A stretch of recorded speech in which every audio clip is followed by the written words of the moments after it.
Hi. As has been said, my name's Trent Coelli. Really well pronounced, by the way, there, Lena.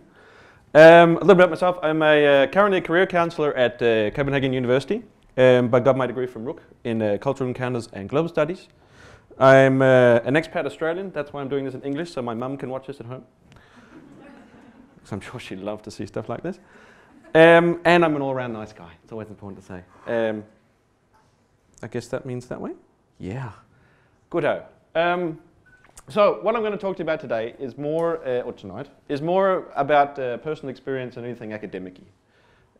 So it's more kind of my opinion rather than anything else. So if anyone has any kind of theory of sciencey type stuff they want to bitch about with me later on, it's just my opinion.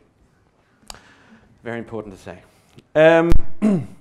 That said, I'm going to try not to generalize too much about Danish culture. I wouldn't be a very good cultural studies student if I did that. And of course, I won't be trying to generalize too much about my own. The way I'm going to start this off is, Mother always said to start an evening or whatever a conversation off with a joke, right? And this joke's pretty relevant. Does anyone know what the difference between yogurt and Australia is? No? You leave yogurt alone for 100 years and it gets culture. A very good friend of mine tells me this joke all the time, mostly when we're alone. And sometimes he might say it to other people. But the point behind this joke is that he tells it to me each time because among my group of friends I'm kind of known as a bit of a cultural buzzkill. By that I mean I'm one of these pesky little bastards that always likes to ask the question of why.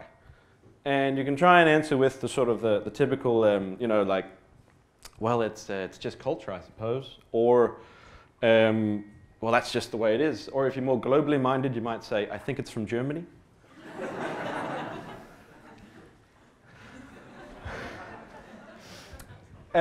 But that's not enough for me. I want to know a little bit more, and I want to know before I get involved in something and do something, I want to know why the fucking hell I'm doing it.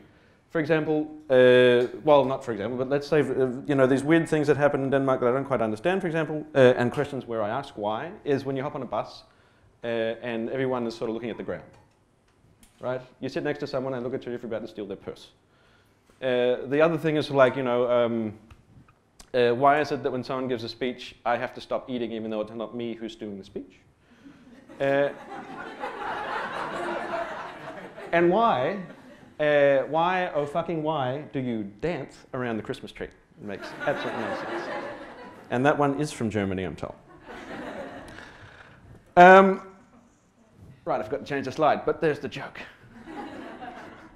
Whenever I sort of ask these questions of why, and there's always opportunity to do it, for example now, especially amongst my friends when we're having Christmas lunches, when we're having when I'm visiting their family or anything like this, I'm always met with three different kind of, let's call them defenses of Trent, shut the fuck up, right? So when I ask the question, people aren't that interested in really answering me properly. These three defenses go like this. There's the argument from solidarity. Again, this is opinion, not science, right? But it sounds sciencey, doesn't it? Argument from solidarity. Basically what that means is that Trent, by asking the question why, by setting a question beside what's going on, while it's going on, you're kind of ruining the whole experience for everyone. All right? There may be some truth to that. I don't know. The other is respect. Trent, show some respect. You know, just, you're at somebody's house, don't ask them why they're doing shit, because that's just disrespectful, right? The third one is relativism. Negative term, I guess, but here I'll just let it lie for a second. Been living in Denmark way too long, my language is fucked. But relativism is basically like in Denmark we do X, and in Australia you do Y. But in Denmark, do X. Right? That's the argument for relativism. Now you might ask yourself, Trent, where might you have an opportunity to ask the question of why and come across these very strange defenses? Holy of holies. I have an example. Christmas. Christmas I've experienced in Denmark is a fairly anal time of the year. It's pretty much where, you know, it's holy in a sense you can't really say too much about changing it or doing something different at Christmas time, because if you do, you get your head bitten off. This particular story, I don't know if that's proper French, by the way. Ketchup in canard. Yeah. But sounded good. Again, not scientific, just opinion. So the story goes like this. I was invited to a girlfriend's ex-girlfriend.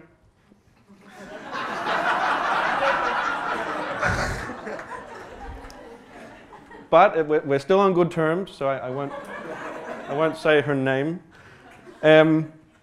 Lovely girl, by the way. I was invited by her family over for like a Christmas lunch. Not Christmas itself, but a Christmas lunch, julefrokost, right? And this was kind of like the julefrokost to end all julefrokost. It was like you could feed a small army or a medium to large European country, right? It was fucking ridiculous. They had the starters, of course, and you know they have the whole setup with the fish and the meat, and then the rice pudding. Yeah. So we had 3 types of fish: the curried sill,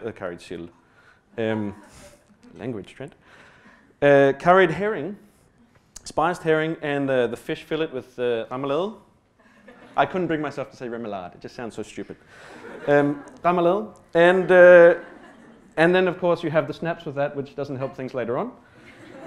And then after that, you have the what you call it, the main courses themselves, where you have we start off with flæskesteg, roast pork, and then we had medister sausage, medisterpølse. My Danish is a lot better than that. Stop laughing. Medisterpølse, and then and then we had of course something called stegt æbleflæsk. I think it's called. I have no idea how to translate that. It sounds horrible, but it's actually really nice. And then after that, we had the duck, of course. Yeah, the point of the story, Trent. The duck. We had the duck.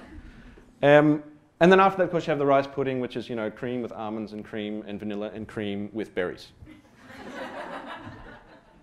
So as you know, at Christmas, at these Christmas lunches, or as you know when I say that, I expect everyone knows what a Christmas lunch is. Sorry if you don't. But fuck you. But no, I like you. But at a Christmas lunch, as you know, you eat yourself until you have to be hospitalized, basically. And at this particular one, I ate, of course, everything I could, at least 3 times. On the 4th time, I thought that I would try the duck. I'm looking at my watch. At the fourth time, I thought I would try the duck again, right? And at this point, I was getting pretty tired of the taste of duck, but hell, it was there, right?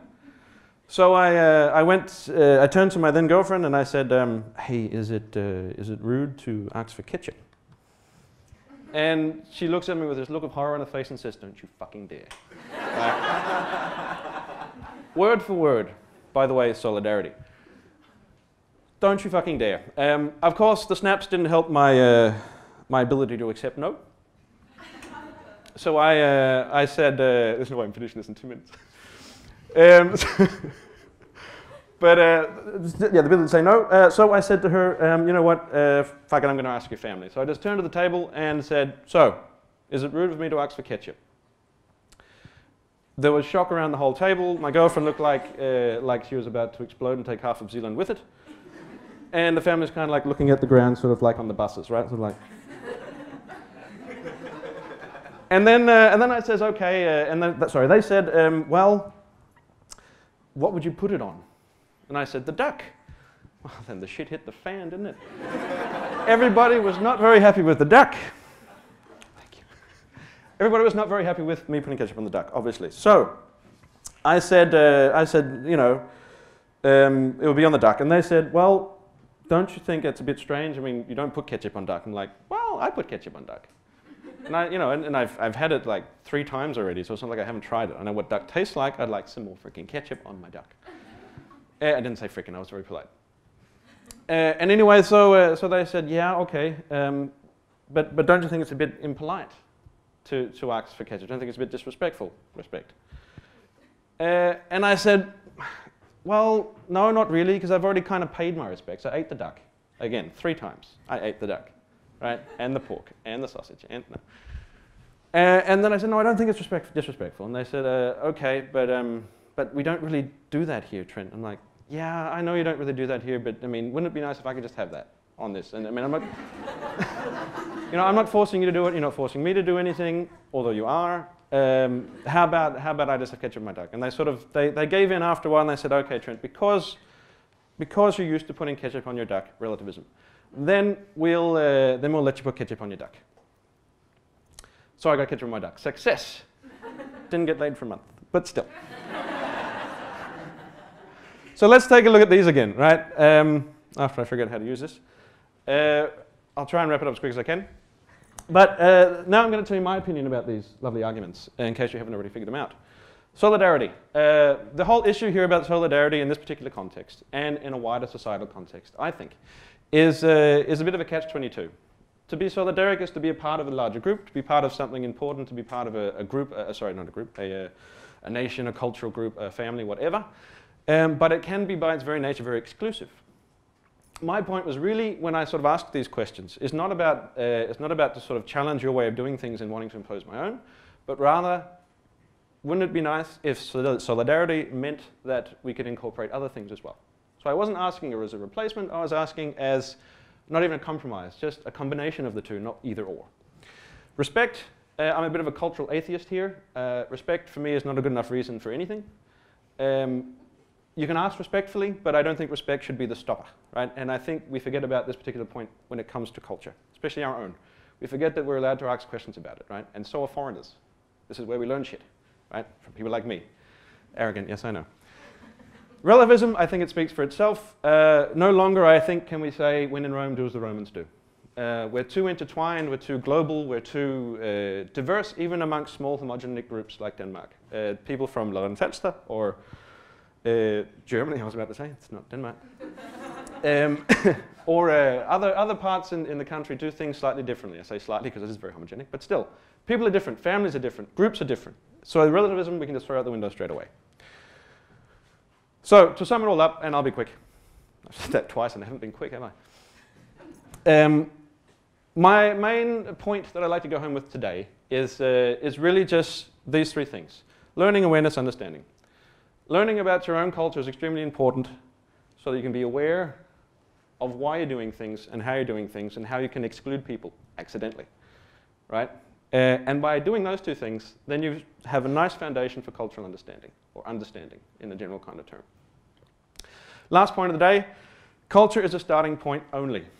This is my mantra. Everything after that is up to you. We're not in a cultural mold, people. We are informed by culture. We're not what's the word I'm looking for? A priori culture. Sounded scientific, didn't it? God knows if I used it right, it's like the French. But so that's the main point. Remember that culture is in a constant flux. You learn stuff from other people as well. Remember to listen to other cultures as well as your own. And then I think we'll all be a very happy bunch of people. Thank you.